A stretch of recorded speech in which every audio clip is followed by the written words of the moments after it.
Bismillahirrahmanirrahim. Assalamualaikum warahmatullahi wabarakatuh. Yang terhormat Bapak Pak Direktur SPD selaku Kepala SMK Negeri 1 Klaten. Yang kami hormati Bapak Ibu Pendidikan dan Pendidikan. Yang kami hormati Bapak Ibu Purwaningsih SPD selaku narasumber dalam kegiatan ini. Alhamdulillah, puji syukur kehadirat Allah Subhanahu wa Ta'ala, kita bisa bertemu kembali dalam kegiatan sosialisasi untuk menumbuhkan disiplin positif siswa melalui program restitusi. Sebelum acara dimulai, perkenankan kami membacakan susunan acara pada kesempatan kali ini. Yang pertama pembukaan, yang kedua sambutan kepala sekolah, yang ketiga paparan materi nanti dari narasumber, kemudian yang keempat kegiatan sharing diskusi, dan yang kelima penutup. Untuk membuka acara pada hari ini, maka marilah kita buka dengan membaca bacaan basmalah bersama-sama. Secara selanjutnya yaitu sambutan dari kepala sekolah pada Bapak Muhammad Yadianto SPD, kami persilakan.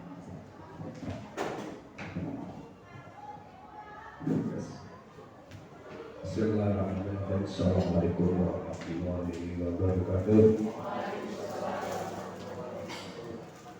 Alhamdulillahilladzi arsala rasulahu bil huda wa dinil haqq liyudhhirahu 'alal dini wa kana kafirun. Asyhadu an la ilaha illallah wa asyhadu anna Muhammadan abduhu wa rasuluh. Allahumma shalli ala Muhammad wa ala ali Muhammad wa barik. Yang berhormat dan menghormati Ibu Bapak pendidik SMK 1 Klaten, khususnya Bu Purwaningsih SPD selaku pemateri atau narasumber pada kegiatan hari ini. Yang pertama, bersyukur pada Tuhan Yang Maha Kuasa, hari ini kita masih diberi kesempatan, masih bisa melaksanakan kegiatan dalam suasana yang mudah-mudahan semuanya sehat. Khususnya pada kegiatan hari ini ada kegiatan pemaparan materi menumbuhkan disiplin anak melalui kegiatan restitusi yang nanti akan dimulai oleh beliau. Untuk itu saya mengucapkan terima kasih kepada Bu Purwaningsih yang telah mengambil inisiatif, telah merencanakan, dan insya Allah nanti akan melaksanakan. Harapan saya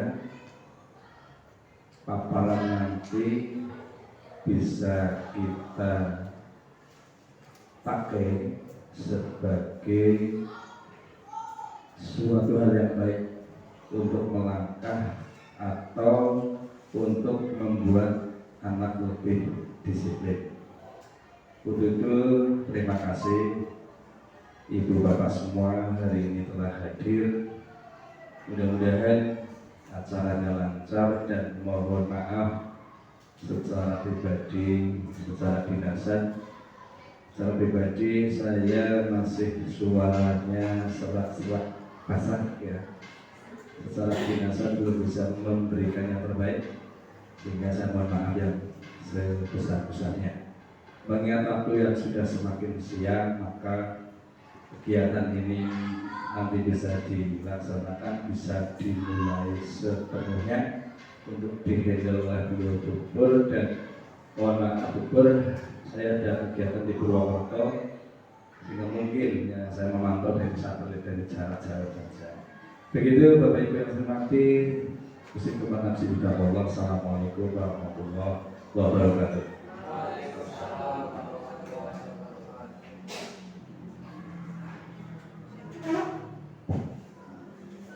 Terima kasih kepada Bapak Pemanggilan Yanto atas sambutan yang diberikan.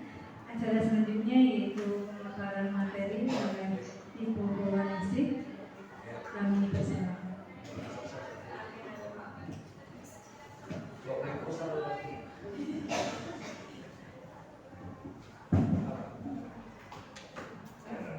Bismillahirrahmanirrahim. Assalamualaikum warahmatullahi wabarakatuh. Sebelumnya saya minta maaf kepada Bapak Ibu guru di SMP Negeri 1 Merebet ini karena saya telah mengganggu istirahat atau kebebasan Bapak Ibu semua sehingga harus mengikuti acara yang saya selenggarakan. Dalam kesempatan ini nanti sifatnya kita sharing saja berdiskusi. Karena untuk kegiatan ini kami diberikan tugas untuk mensosialisasikan atau menularkan ilmu yang saya peroleh selama kegiatan guru penggerak.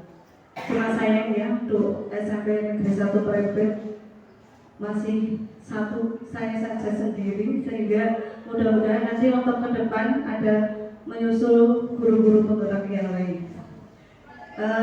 Untuk menjadi guru penggerak itu manfaatnya banyak sekali. Ya mungkin kalau yang penting jadi bapak kepala sekolah atau yang lain mungkin bisa, tapi kalau yang penting itu ilmunya banyak. Jadi nanti kita jadi tahu bagaimana cara yang mendidik anak itu yang betul sesuai dengan yang diajarkan oleh filosofi Ki Hajar Dewantara. Biar tidak terlalu panjang lebar, saya mulai. Untuk kegiatan hari ini saya beri judul tugas aksi nyata modul 1.4 yang berjudul budaya positif. Jadi nanti saya akan menjelaskan bagaimana cara membuat supaya budaya positif, terutama disiplin itu di sekolah itu kita menjadi sebuah karakter. Untuk materi hari ini saya beri judul mewujudkan budaya positif dengan kegiatan restitusi.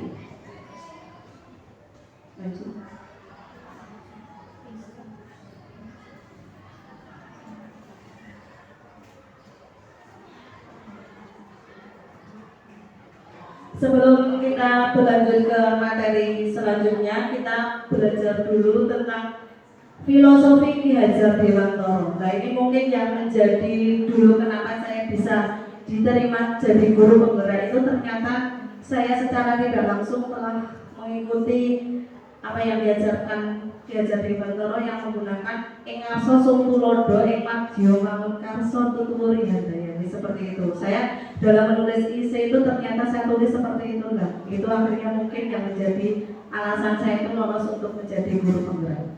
Menurut Ki Hajar Dewantara, bahwa pendidikan itu adalah menuntun segala kekuatan kodrat yang ada pada anak, baik itu alam dan zaman, agar mereka mencapai keselamatan dan kebahagiaan setinggi-tingginya. Yang kedua, pendidikan adalah menghamba pada siswa, bukan maksudnya menghamba di sini bukan menyembah ya. Kita hanya caranya apa ya? Memihak, bukan menyembah, memihak pada anak. Bagaimana caranya? Yaitu pendidikan haruslah berpihak pada siswa sesuai dengan minat, bakat, dan kemampuannya. Yang ketiga, guru ibarat petani. Kita itu diibaratkan sebagai petani, bahwa sekolah ibarat lahan atau tanah, sedangkan siswa ibaratnya benih. Petani itu hanya bisa menuntun tumbuhnya benih dengan cara merawatnya. Benar tuh. Jadi dari apa yang dikatakan Ki Hajar Dewantara itu tadi, bahwa kita sebagai guru itu hanya boleh menuntun tapi tidak boleh menuntut.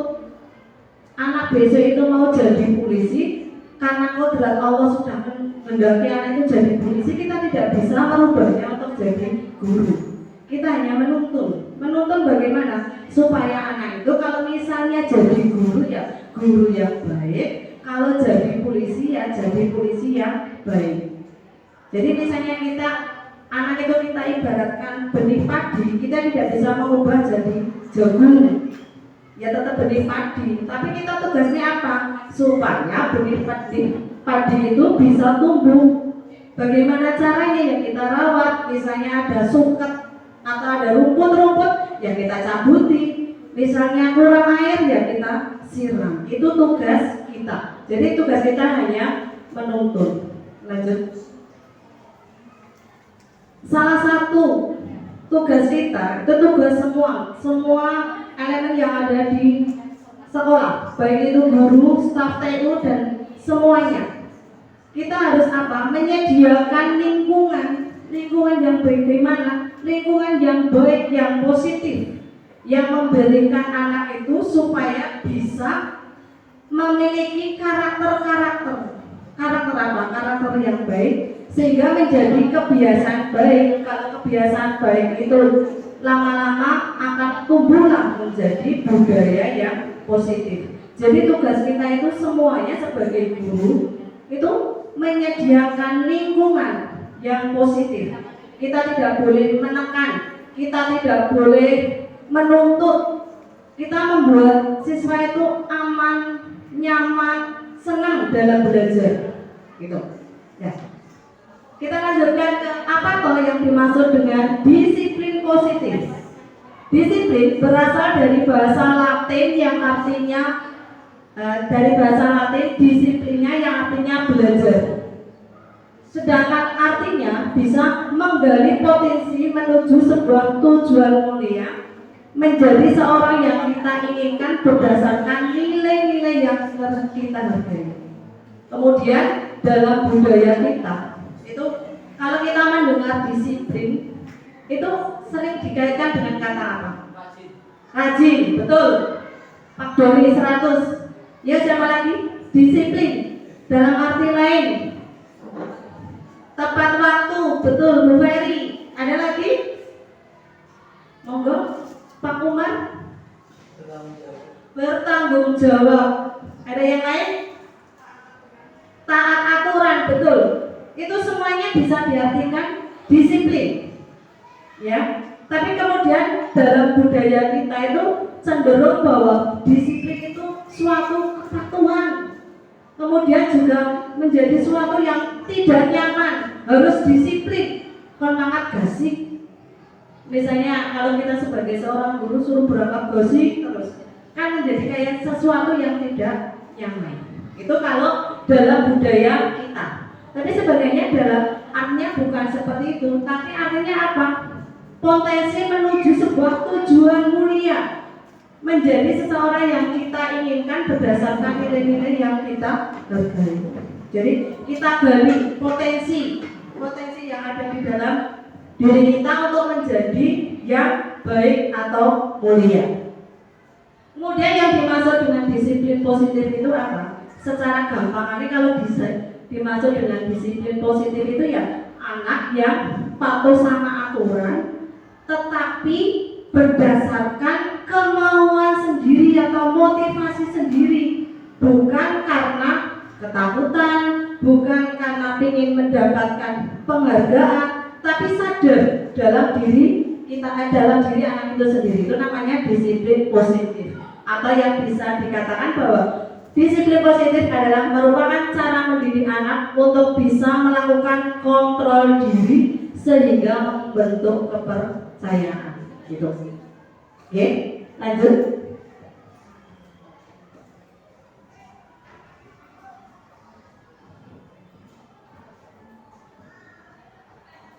Supaya anak kita itu mempunyai disiplin positif, tadi sudah saya jelaskan dari atas, bahwa anak itu yang mempunyai disiplin positif itu apa? Disiplin yang berasal dari dalam dirinya sendiri. Dia tidak tidak dipaksa. Nah, berdasarkan itu maka kita akan bisa melihat motivasi pada manusia. Motivasi itu apa? Apa Pak Mario? Motivasi itu dorongan. Saya pengen beli es. Itu berarti dorongan kita pengen membeli es. Kayak saya pengen menjadi guru penggerak. Itu berarti motivasi saya, dorongan saya adalah pengen menjadi guru penggerak. Dorongan atau kekuatan untuk mencapai tujuan. Makanya saya akan berusaha semaksimal mungkin bagaimana cara bisa mencapai tujuan saya, itu motivasi. Nah, yang saya harapkan, kita sebagai pendidik itu mengharapkan bahwa motivasi yang tumbuh pada anak itu jangan yang motivasi 1, 2, tapi tumbuhlah menjadi motivasi yang ketiga. Kalau motivasi 1, misalnya anak, aku berangkat gasik mau dihukum bupur, itu berarti karena dia berangkat gasik disiplin positif, tapi karena takut mendapat hukuman. Terus juga misalnya ada anak yang datang gasik, saya datang gasik nanti biar mendapat hadiah dari bupur. Berarti itu menandakan bahwa anak itu mau disiplin tapi karena mendapatkan hadiah. Tapi yang ketiga, yaitu yang sadar diri sendiri. Saya mau disiplin karena saya bisa belajar lebih awal di sekolah, karena saya bisa berbincang-bincang dengan teman, karena saya bisa bertemu dengan Pak Doko yang ganteng, misalnya seperti itu. Berarti itu motivasi dari anak yang tidak karena paksaan, tapi dari kita sendiri. Gitu. Lanjut.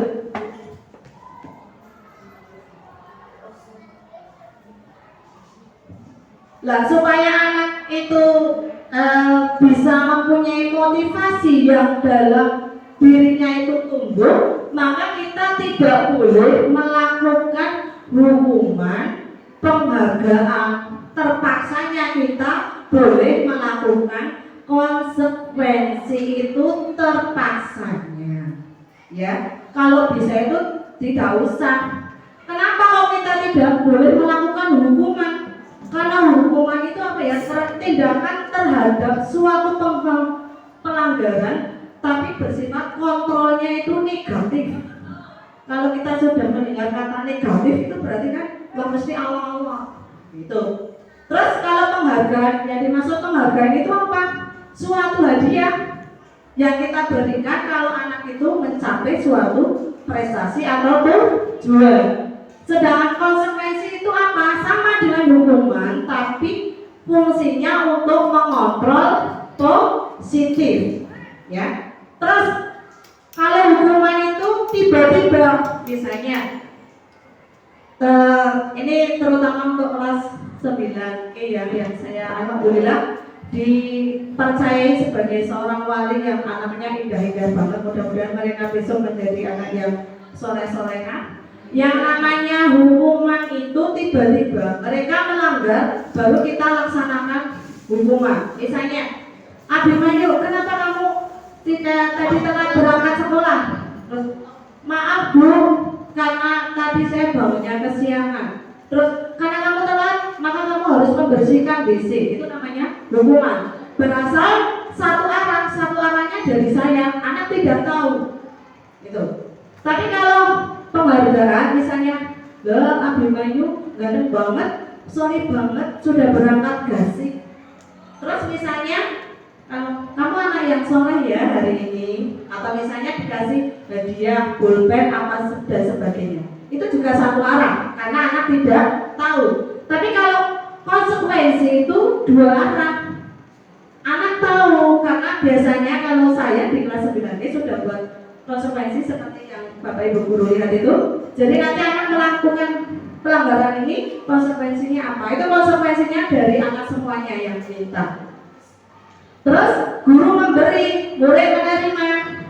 Guru memberi, murid menerima, tapi ada syaratnya tadi. Misalnya Abimanyu anak yang soleh, makanya dapat hadiah syarat.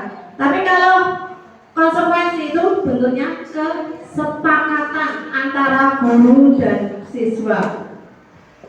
Terus kalau hukuman bisa berupa fisik. Kalau Pak Doni biasanya coba push up 50 kali misal, itu fisik. Terus misalnya bisa berupa kata dasar bocah modong ngene pisan, itu kata.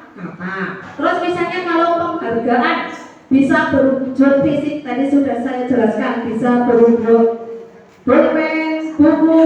Terus kalau bisa berwujud kata-kata misalnya, oh kamu anak hebat, kamu anak yang soleh hari ini, telah melakukan bersih-bersih kelas dengan baik, begitu. Terus kalau konsekuensi itu data bisa diukur, yang maksudnya bisa diukur itu karena apa? Kita kembalikan kepada kepercayaan atau keyakinan. Oh anak itu melanggar ini, berarti konsekuensinya apa? Itu.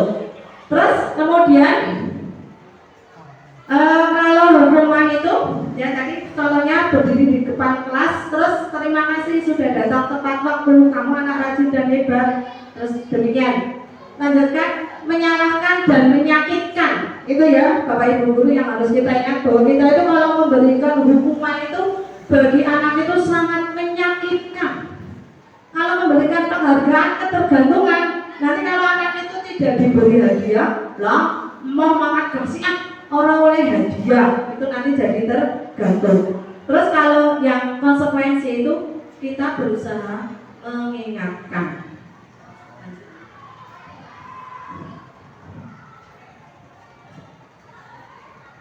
Untuk mewujudkan semua itu, saya berusaha memperkenalkan sebuah program bagaimana supaya anak itu melakukan disiplin taat pada aturan, tapi berasal dari dalam diri sendiri, yaitu dengan menggunakan program restitusi. Nanti kalau yang buat artikel bisa minta PDF-nya ke saya, banyak sekali itu dibuat artikel, nanti bisa beratus-ratus kata. Monggo Bu Ferry, Bu Srikur, Bu Noviana, Pak Wahyu, monggo itu nanti kalau mau dibuat, nanti saya bisa menularkan ilmunya itu. Nanti ditulis bisa banyak sekali. Apa yang dimaksud dengan restitusi itu? Restitusi adalah pendekatan untuk menciptakan disiplin positif.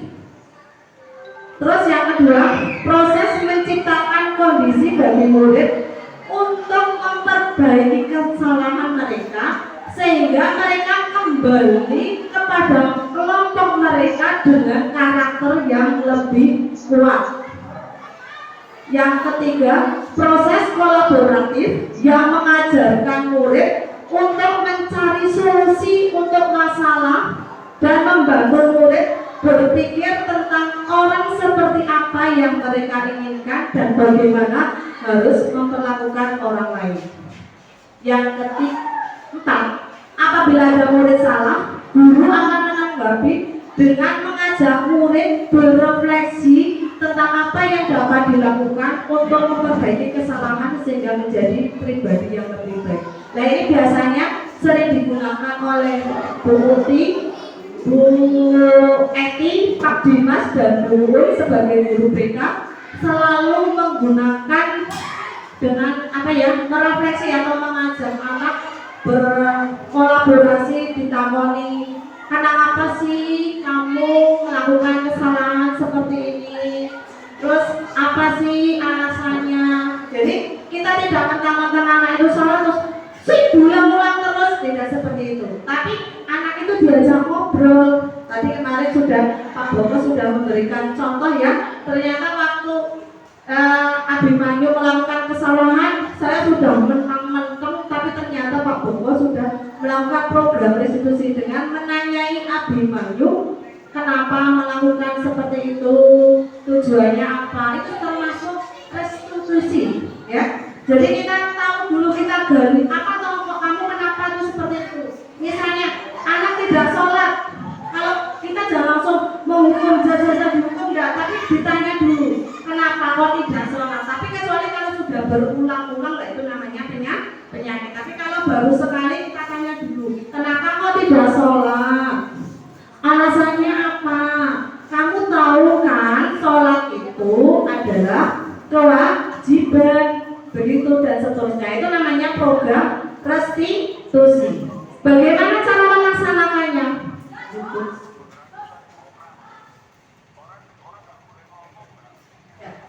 Kalau saya melaksanakannya, tapi saya juga belum berhasil sepenuhnya karena anak-anak saya juga belum sepenuhnya bisa melakukan disiplin positif. Saya membuat peraturan sekolah yang sudah ada, yang mungkin Bapak Ibu bersani itu menjadi suatu keyakinan. Bedanya apa toh kalau peraturan dengan keyakinan? Kalau peraturan itu sesuatu yang ditetapkan oleh warga atau oleh sekolah sepihak. Tapi kalau keyakinan itu kesepakatan kita buat. Saya kemarin caranya membuat dengan berkolaborasi atau rebukan dengan siswa kelas 9E apa yang harus kita yakini. Terus lanjut, belum maaf. Dari sekolah, ya tadi sudah saya kan, dari sekolah dan satu arah, hanya dari kepala sekolah dan guru. Tapi kalau keyakinan itu dari dua arah, ada siswa, ada guru, kemudian ada kepala sekolah, mungkin nanti untuk BK bisa melibatkan orang tua. Kalau peraturan itu nanti akibatnya itu hukuman, anak dihukum. Dan biasanya kalau peraturan itu contohnya yang sudah ada itu lebih rinci ya. Misalnya ini contohnya, petugas piket datang lebih awal untuk membersihkan kelas secara gotong royong. Itu lebih rinci satu persatu. Tapi kalau keyakinan kelas saya buat tidak rinci tapi lebih umum atau lebih abstrak. Contohnya kalau piket saya masukkan menjadi menjaga kesehatan dan kebersihan lingkungan. Perilakunya apa saja? Misalnya melaksanakan piket khusus, memakai masker, tidak merokok di lingkungan sekolah, membuat sampah pada tempatnya, begitu. Jadi kalau kayak peraturan itu lebih rinci, kalau keyakinan itu abstrak, dan kita tidak boleh menggunakan kata-kata tidak boleh. Misalnya anak dilarang memakai sepatu selain warna hitam, tidak boleh seperti itu kalau keyakinan kelas. Jadi kata-kata tidak bolehnya dihilangkan menjadi kalimat yang positif. Contohnya, jangan berlari di depan kelas, diganti menjadi berjalanlah di koridor sekolah. Jangan memakai sepatu warna hitam, memakailah sepatu yang sesuai dengan peraturan. Begitu kalau keyakinan kelas itu. Dan biasanya sifatnya umum ya, karena keyakinan itu ya kalau bahasa Indonesia itu tema kayak Bu Eni. Jadi misalnya beriman dan bertakwa terhadap Tuhan Yang Maha Esa. Misalnya begitu. Nanti bawahnya ada. Lanjut Bu. Nah, ini contoh-contoh keyakinan atau nilai-nilai yang akan kita tunjukkan lebih umum nih. Misalnya cinta Tuhan dan segenap ciptaannya. Lah dalam peraturan ini kita bisa berdoa sebelum berdoa menurut agama dan kepercayaan masing-masing. Tapi di situ dimasukkan sebuah keyakinan cinta Tuhan dan segenap ciptaannya. Kemudian ada kemandirian dan tanggung jawab. Kemudian ada kejujuran, amanah, diplomatis. Kemudian ada hormat dan santun dan lain sebagainya. Yang terakhir yaitu kedamaian dan kesatuan. Mungkin sebagai suatu tema apa ya Bu Lili? Ya betul. Jadi keyakinan itu sebuah tema, bukan secara rinci. Oke? Nanti Bapak Ibu guru wali kelas bisa membuat sebuah keyakinan yang dibicarakan bersama dengan siswa, dan mudah-mudahan dengan sebuah keyakinan itu nanti siswa-siswa kita terutama SMP Negeri 1 Prebet menjadi siswa-siswa yang mempunyai disiplin yang positif. Nanti kalau misalnya kita sifatnya sharing, misalnya ada yang belum bisa, nanti kita sama-sama belajar. Kalau saya di kelas 9E alhamdulillah sudah membuat, dan juga untuk pelajaran bahasa Jawa sudah membuat kesepakatan kelas ya, walaupun kemarin sempat ketika saya melaksanakan itu terbentur, itu tidak apa-apa, tapi sudah saya revisi karena ternyata konsekuensi yang harus dijalani tidak bisa diterima, atau kalau mengenai suatu anak itu akan mengalami keberatan. Itu nggak apa-apa kalau kita belum tahu, kalau belum praktek ya tidak tahu akibatnya. kebijaksanaan itu harus diubah. Tapi alhamdulillah kalau saya misalnya anak tidak mengerjakan tugas, saya tak baca saja. Kalau tidak mengerjakan tugas apa ya? Di setiap kelas beda-beda. Kalau tadi ke kelas 9C mengerjakannya 2 kali Bu, oh ya oke, berarti kamu mengerjakannya 2 kali. Itu kesepakatan dalam mata pelajaran bahasa Jawa. Tapi kalau kelas 9C saya membuatnya ke keyakinan kelas. Lanjut Bu.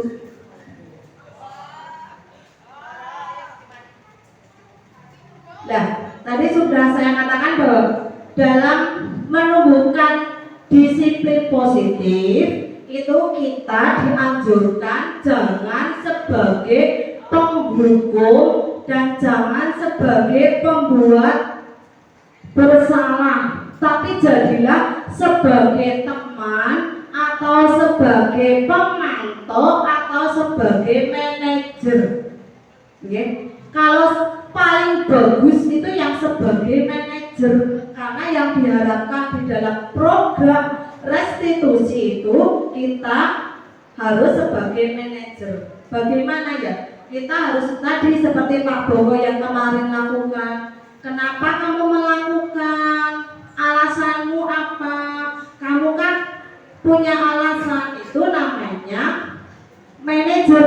Tapi kalau sebagai pemantau biasanya ada juga yang kan kamu sudah tahu peraturannya bahwa harus berangkat gak sih kalau piket. Itu sebagai pemantau. Kalau sebagai teman, ayolah jangan seperti itu. Masa kamu tidak kasihan sama Bu Guru? Itu sebagai teman. Tapi kalau sebagai penghukum, kalau tidak melakukan atau tidak berangkat, awas loh, nanti saya hukum. Terus kalau misalnya membuat bersalah kayak kemarin saya pernah ya, karena mungkin sudah terlalu berkali-kali sehingga kadang saya sama Abimayu, Bu Guru mati wis kesel banget. Piye ya caranya supaya kamu bisa kembali menjadi anak yang baik. Itu sebenarnya tidak boleh, tapi ternyata saya kadang-kadang sebagai manusia biasa yang mungkin sudah lelah juga, seharusnya itu tidak boleh. Soalnya saya sebenarnya sudah melakukan program restitusi untuk murid-murid yang saya ajar, tapi ternyata program restitusi saya belum berhasil secara maksimal. Mudah-mudahan ke depan bisa lebih baik. Okay? Jadi kita diharapkan sebagai guru jangan sekali-kali itu sebagai penghukum dan pembuat bersalah. Betul nggih, Bu Uti nggih? Sebagai guru BK biasanya beliau akan lebih bijaksana, akan selalu menggali apa sih kenapa ya. Dulu waktu saya sama Bu Uti tentang anak saja, Bu Uti luar biasa sekali dalam mendampingi.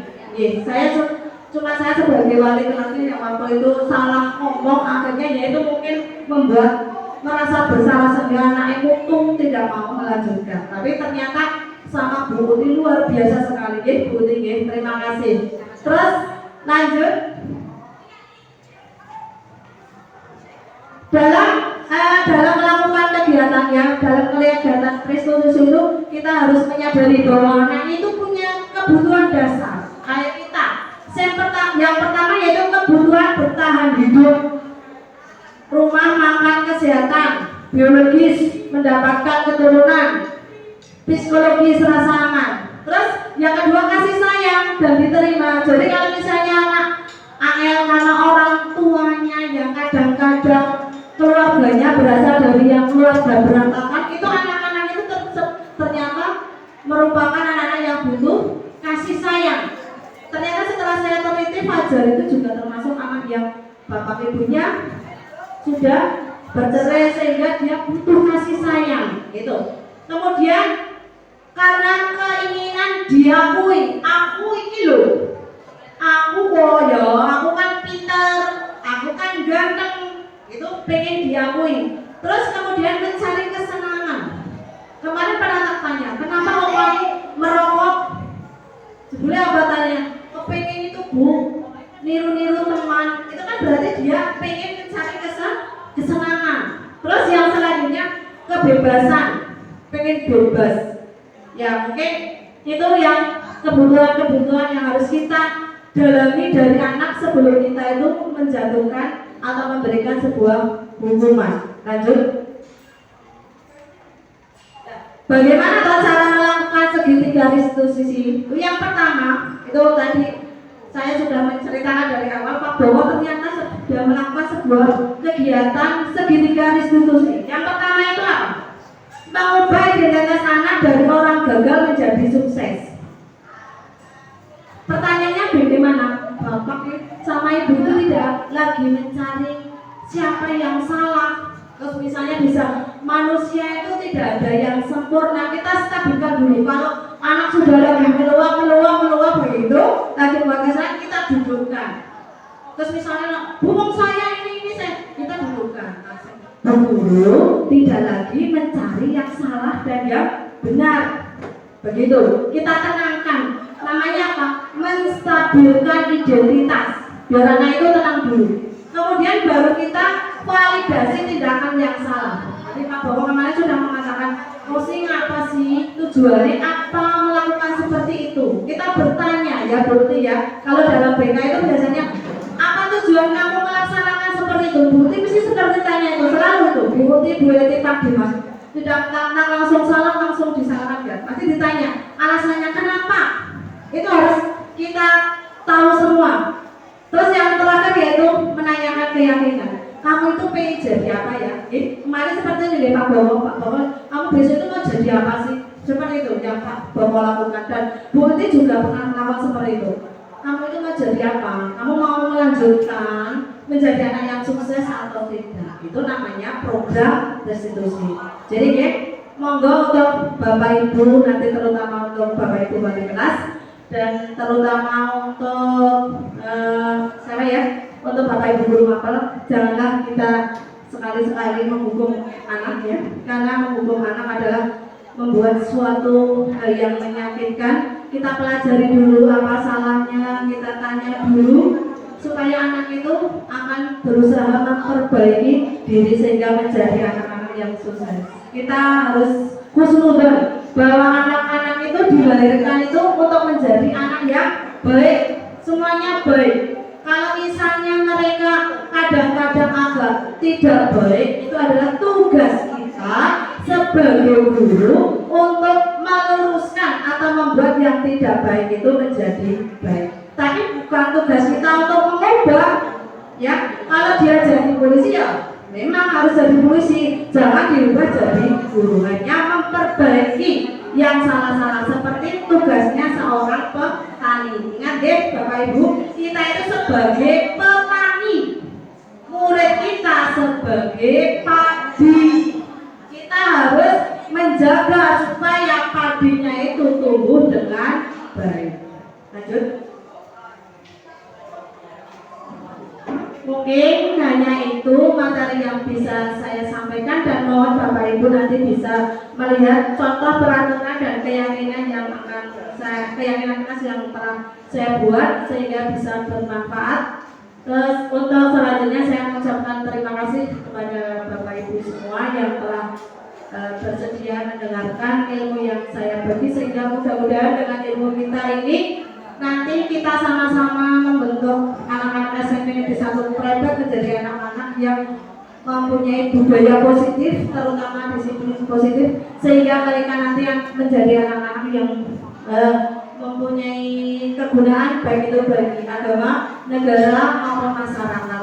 Terima kasih. Bila taufiq wal hidayah. Wassalamualaikum warahmatullahi wabarakatuh.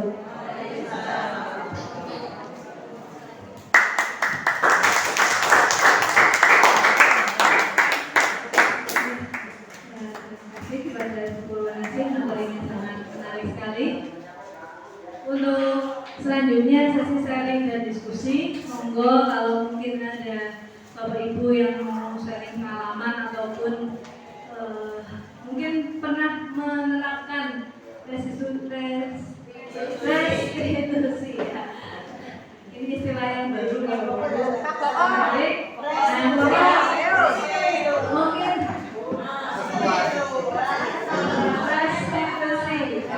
kalau mereka mau cerita tentang pengalaman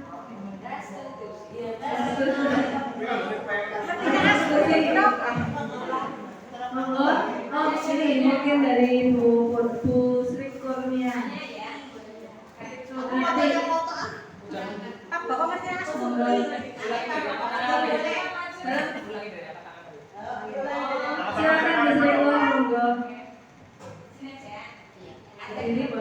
biar kelihatan cantiknya.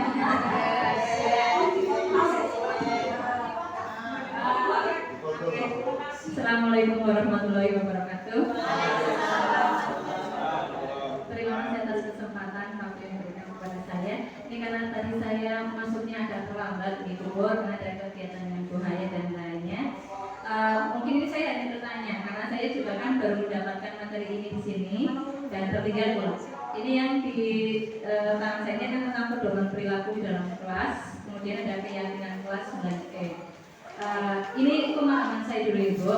Di sini kan pedoman perilaku di dalam kelas, berarti ini adalah yang sudah jadi peraturan di dalam kelas, gitu. Kemudian untuk keyakinannya ini berarti kesepakatan di dalam kelas itu sendiri. Nah, berarti untuk keyakinan kelas ini merupakan turunan dari apa yang sudah ada di dalam pedoman perilaku di dalam kelas. Yang pertama itu pertanyaannya, betul apa tidak gitu ya. Kemudian yang kedua, kalau yang di pedoman kan tidak ada konsekuensi, artinya ini peraturan secara umumnya. Kemudian untuk keyakinannya ini kesepakatan, di situ ada konsekuensi. Nah yang sebentar tadi saya baca, ini konsekuensi bagi yang melanggar yang di atasnya. Berarti misal 1, beriman dan bertakwa kepada Allah memudahkan dalam menuntut ilmu. Perilaku anak yang diharapkan berarti yang berdoa dan melaksanakan sholat, begitu. Konsekuensinya apabila melanggar dari 2 perilaku tersebut. Oke, kemudian yang ingin saya tanyakan yang kedua itu untuk yang nomor 3 Bu. Di nomor 3 itu kan menghormati serta menghargai guru dan teman. Perilaku anak yang diharapkan berarti mengikuti pelajaran dengan tertib. Nah, konsekuensi ini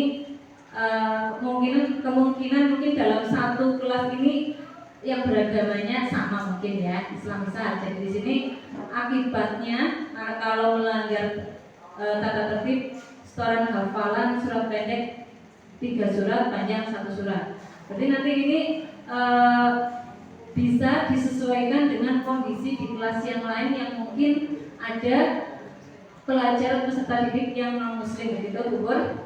Oke, itu ya. Kemudian untuk yang nomor 5, melaksanakan kedisiplinan dan ketertiban selama di sekolah. Ini contohnya HP, perilaku anak HP ditaruh di tempat yang sudah disediakan. Jadi setiap ada suatu kegiatan yang memerlukan HP, penggunaan HP tersebut ini kan hanya di tempat yang sudah disediakan. Secara teknisnya berarti nanti bisa dikoordinasikan dengan guru mapel yang memang membutuhkan HP pada saat itu Ibu. Nah ini misalkan HP disimpan di wali kelas selama 3 hari, ini kalau bisa melanggar seperti itu ya. Nah untuk yang merangkum materi pelajaran pada saat itu berarti sesuai dengan kalau misalkan mereka mendapati pelajaran yang kosong tapi melanggar tata tertib di selama pelajaran kosong tersebut, seperti itu. Oke ya. Ini saya baru pemahamannya sampai segini Bu Pur. Nanti kalau misalkan ada tambahan dari Pak Boko, kayaknya tadi Bu Pur menyebut nama Pak Boko 3 kali berarti. Jadi kan lebih pemahaman. Jadi nanti mungkin setelah saya Pak Boko memaparkan, biar saya tambah paham di Pak Boko. Mas Boko. Setuju Bu ya? Oke, karena setuju. Mungkin dari saya seperti itu, mohon maaf kalau saya pemaparannya akan pemahamannya sampai ini dulu, oke? Dan pertanyaannya, mungkinlah pertanyaan itu kita kawakan di sini, oke? Untuk nuwun atas kesempatannya, karena kita ya saling share gitu, oke? Terima kasih. Wassalamualaikum warahmatullahi wabarakatuh.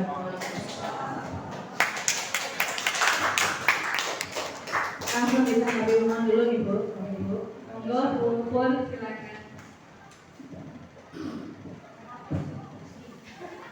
Terima kasih atas masukannya dari Bu Seripur ya. Kita nanti sifatnya di sini sharing, saya tidak lagi memberikan kesalahan dan kebenaran. Kita hanya sama-sama. Tadi yang dimaksud dengan Bu Sri bahwa kenapa kok kalau bedanya peraturan kelas dengan keyakinan kelas. Untuk sementara ini saya tidak menggunakan peraturan kelas Bu Sri, saya menggunakan untuk kelas 9E keyakinan kelas. Kenapa saya menggunakan keyakinan kelas? Karena Ya mungkin saya mau mempraktekkan ilmu saya yang diperoleh ketika guru penggerak bahwa sebaiknya itu kita gunakan keyakinan kelas. Keyakinan itu apa? Hal-hal yang baik yang dipercayai oleh siswa. Jadi kalau peraturan kelas itu kan asalnya dari sekolah, ya. Pedoman perilaku itu dari sekolah, tapi kalau keyakinan itu dari siswa. Karena di sini ada peraturan atau pedoman perilaku yang saya tawarkan ke anak itu, anak tidak mau. Contohnya misalnya, waktu istirahat tidak berada di dalam kelas. Anak saya tidak mau, pengennya mereka kalau istirahat ya adanya di dalam kelas karena katanya mau makan dulu. Jadinya itu saya hilangkan.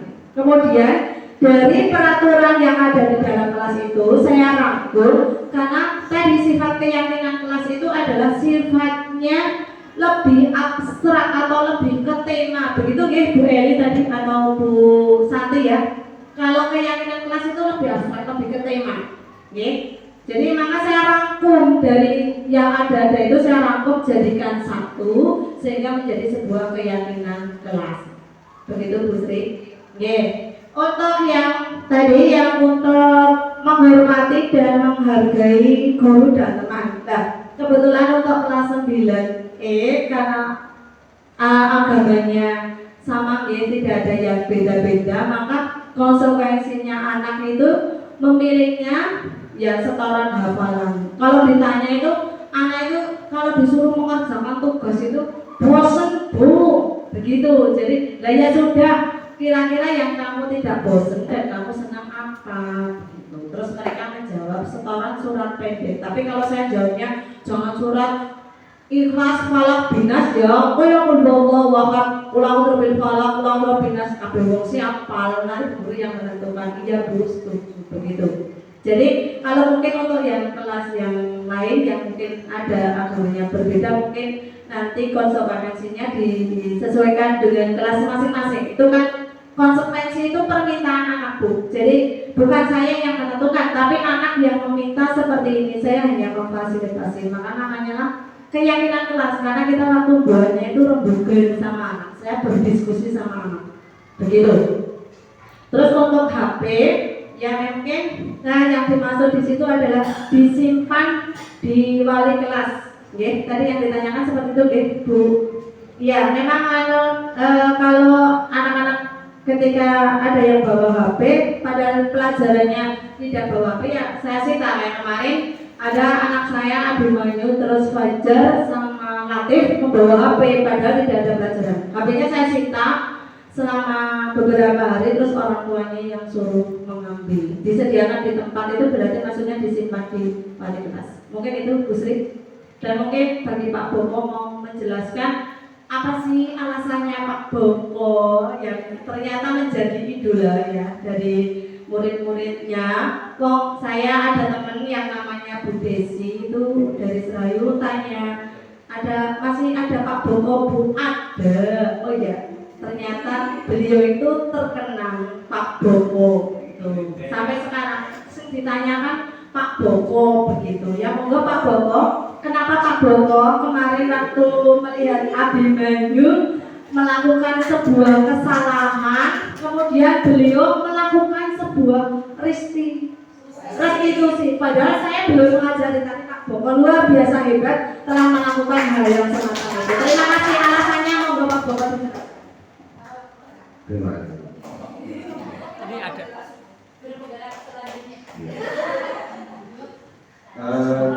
Pada saat ini sebenarnya bukan mau menjelaskan sesuatu, tapi justru mungkin ada seperti justru ikut bertanya. Ya, begini. Apa yang disampaikan oleh Bu Pur tadi ini kan sebuah pengalaman ketika mengikuti sesi guru penggerak ya. Nah, ketika disampaikan pada kami semua, ini intinya sebuah hanya sebuah pelaksanaan, kemudian ada contoh pelaksanaan di kelasnya di bulan E, terus ada ajakan untuk teman-teman ikut melaksanakan, atau hanya sebagai sebatas sosialisasi bahwa ini yang saya dapatkan. Maksud saya begini, Kalau memang ini sebagai sesuatu yang ketika dipaparkan teman-teman kok setuju, mungkin ada yang menanggapi sesuatu yang positif, jadi kan perlu kita kasih bersama. Dan kemudian kalau ini dipandang positif, mungkin tidak hanya di satu kelas, tapi mungkin bisa di semua kelas. Nah, saya kira yang punya pengalaman di bidang seperti ini adalah orang-orang yang mempunyai latar belakang disiplin ilmu BK. Ya, jadi itu nanti yang perlu mengkaji apa yang harus dilakukan jika nanti dikondisikan di setiap kelas ada seperti ini, ada pedomannya, ada keyakinan yang mungkin nanti ditindaklanjuti oleh masing-masing wali kelas. Tetapi kalau bisa, kalau memang ini disetujui dulu, sepakati, berarti nanti biar mereka melangkah, membuat kerangka kerjanya, nanti ada penetapan, ada penguatan dari kepala sekolah baru kita jalan. Tapi kalau sekarang misalnya kita ikut langsung melakukan, ya mungkin blok-blok ya, nanti jadi kurang pas. Tapi mungkin ada baiknya kita luruskan dulu dari apa yang sudah disampaikan tadi. Ada beberapa hal yang bagi saya ada yang belum pas juga. Bisa begini, di sesi akhir tadi menyampaikan kalau bisa jangan berikan hukuman. Menurut saya hukuman tetap harus ada, tapi hukuman itu harus yang pedagogis. Artinya hukuman tetap yang mendidik, ya, tidak menghilangkan hak-hak anak untuk mendapatkan pembelajaran. Kemudian juga tidak menghilangkan hak-hak anak untuk mendapatkan sesuatu yang seharusnya didapatkan sebagai seorang siswa. Sebab kalau anak melanggar, itu kan kita mengamati anak itu kadang melanggar hanya satu kali, ada yang 2 kali, ada yang beberapa kali, ada yang mungkin sudah menjadi sebuah karakter. Mungkin malah saya sampaikan kepada teman-teman, di kelas 9B itu ada anak namanya Ferry. Itu kebetulan saya mengajar dari kelas 8. Anak ini kebiasaan tidak pernah mengerjakan PR, tidak pernah sama sekali.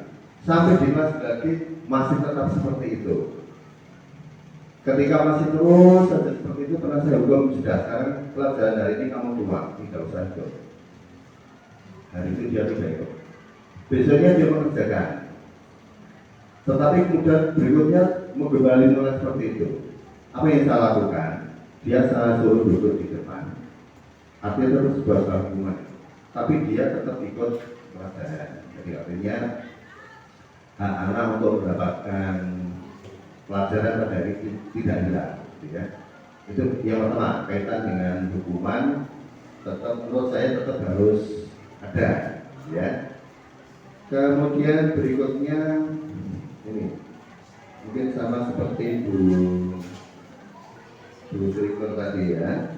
Yang kaitan dengan poin-poin yang ada di sini, menghormati dan menghargai guru dan teman. Mungkin untuk indikatornya ditambahi, mungkin tidak mengikuti pelajaran dengan baik, tapi mungkin indikatornya misalnya mengerjakan setiap tugas yang diberikan, menjaga kondisi yang bagus ya di kelas, tidak membuat gaduh dan sebagainya. Karena indikator di kelas itu kan banyak sekali, ya, banyak sekali. Nah itu nanti makanya dibuat sebuah kerangka, ya. Yang artinya kalau memang hari ini teman-teman kok merespon positif, berarti ini sebagai sebuah stimulan yang bagus, ya. Nah ini perlu kita lanjutkan. Di sini banyak pakar, orang-orang yang hebat, ya.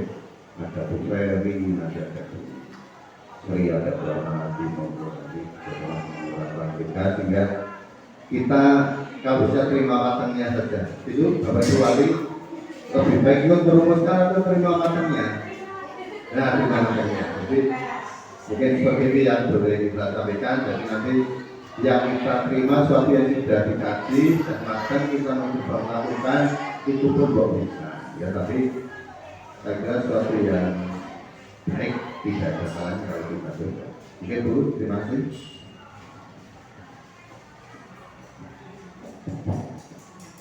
Terima kasih Pak Bowo yang telah memberikan beberapa masukan. Pak Bowo adalah seorang guru senior yang ternyata itu mengidola itu Pak. Kalau saya ketemu, saya lulusan SMP Negeri 1 Meredet dulu. Oh iya, gurunya yang di sana masih ada Pak Boko, Pak Hartono. Oh ternyata beliau itu ternyata guru idola siswa-siswa yang dulu. Saya lanjutkan ya Pak Boko, terima kasih. Sebenarnya saya tujuannya pada saat ini memberikan sosialisasi itu harapannya itu ke depan memang dari program guru penggerak itu caranya disuruh menggugah atau mendorong semua orang yang ada di lingkungan sekolah ini, semua praktisi pendidikan itu berkolaborasi, rembugan bersama, duduk bersama untuk membuat sebuah hal-hal atau perubahan yang sifatnya baik. Saya sih harapannya, saya kan hanya sebagai contoh, nanti harapannya ke depan itu saya berharap mudah-mudahan nanti Bu Uti selaku guru BK dan nanti dengan yang lain membuat sebuah keyakinan sehingga bisa diterapkan ke semua kelas. Itu harapan saya. Jadi tidak hanya sebatas sosialisasi mentah-mentah saja, tapi harapannya bisa dipraktekkan. Itu harapan dari adanya program guru penggerak. Terus untuk yang selanjutnya nanti mohon Bu Uti, Pak Hartono selaku sesepuh dan Bu Uti selaku guru BK-nya mohon untuk dipandegani bagaimana baiknya Bu Uti. Terima kasih. Terus untuk selanjutnya, memang kita tidak tadi Pak Bomo boleh bahwa hukuman itu ya jangan dihilangkan. Untuk program restitusi itu bukan menghilangkan hukuman sama sekali, tapi kita dudukkan dulu begitu Pak. Pak Bomo sudah melakukan program restitusi, sudah mendudukkan dulu, kan sudah ditanya, sudah tahu diluruskan ini loh yang benar, tapi anaknya masih mengulang lah. Itu sebagai langkah akhir, tapi namanya bukan hukuman. Kalau bisa berikanlah sebuah konsekuensi ya. Tetap tadi Pak Boko sudah melakukan program restitusinya, sudah jalan. Terakhir kok anak kok luar biasa, boleh tapi jangan dibunyikan hukuman, berilah nama dengan konsekuensi. Makanya alangkah lebih baiknya kalau kita itu buat atau rembugan dengan anak. Kalau seperti itu apa ya konsekuensinya? Jadi anak biar tidak kaget. Beritanya seperti itu Pak. Kalau hukuman itu anak kaget, oh aku seperti ini. Tapi kalau konsekuensi itu anak sudah tahu dulu karena kita sudah rembugan. Begitu. Ya Pak Bowo. Bukan menghilangkan hukuman, bukan, tapi kita ganti dengan konsekuensi di mana anak sudah tahu, maka jadilah sebuah keyakinan kelas.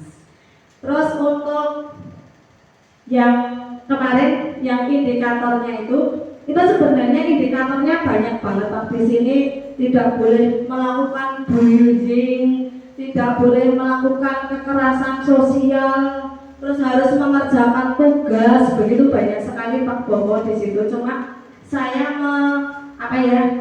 caranya menyimpulkan secara garis besar bahwa di situ itu tidak melakukan mengikuti pembelajaran dengan merdeka, diantaranya tidak bullying, mengerjakan tugas dengan baik, tidak gaduh, harus mendengarkan, begitu. Mungkin seperti itu Pak Bowo.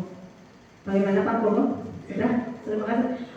Itu nggak diceritakan Pak alasan mengapa Pak Bowo melakukan program restitusi kepada Abimanyu. Kenapa tidak diceritakan?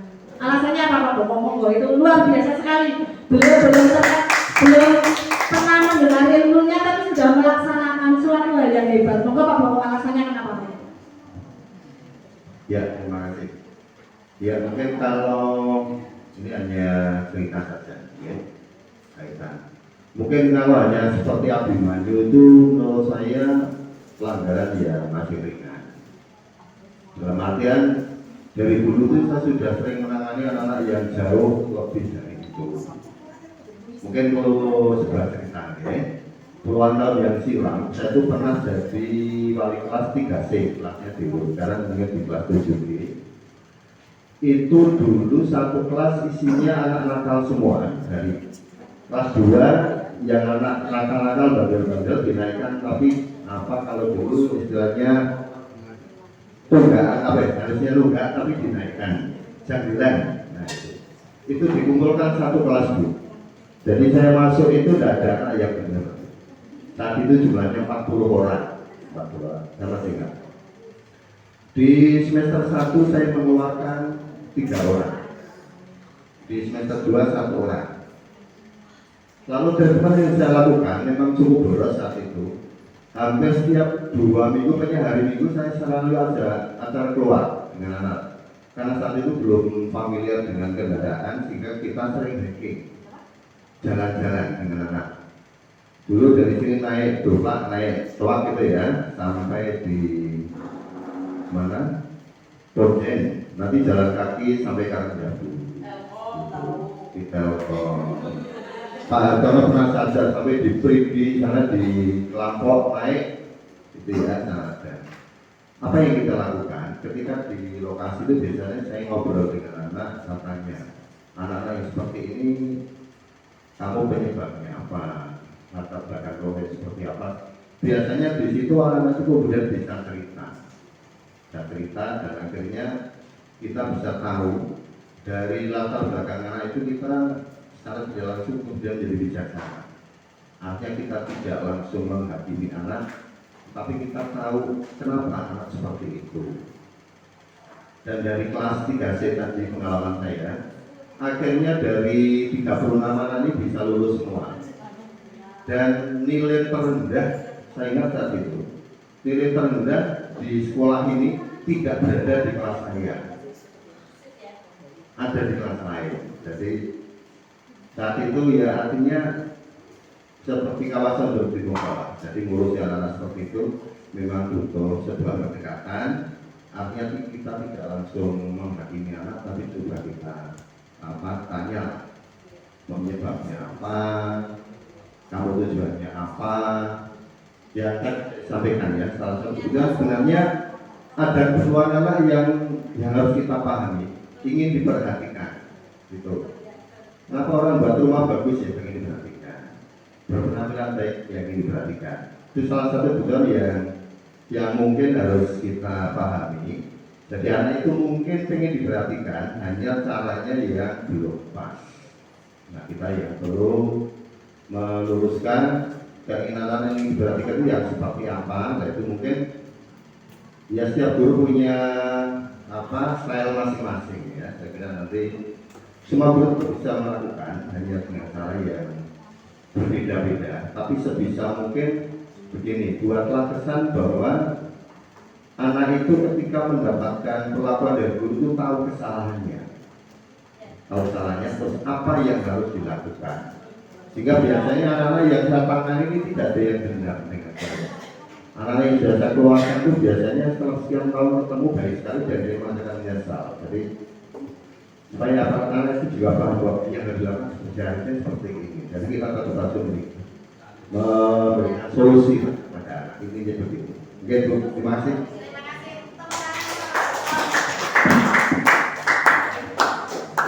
Terima kasih Pak Bapak, luar biasa sekali program restitusinya. Walaupun saya belum memperkenalkan, ternyata beliau telah berusaha terlebih dahulu di awal. Mungkin hanya itu saja, kok nanti saya juga tidak enak terlalu lama pun menyita Bapak Ibu guru untuk mundur. Terima kasih sekali atas antusiasnya untuk menjadikan materi hari ini. Bila taufiq wal hidayah. Wassalamualaikum warahmatullahi wabarakatuh.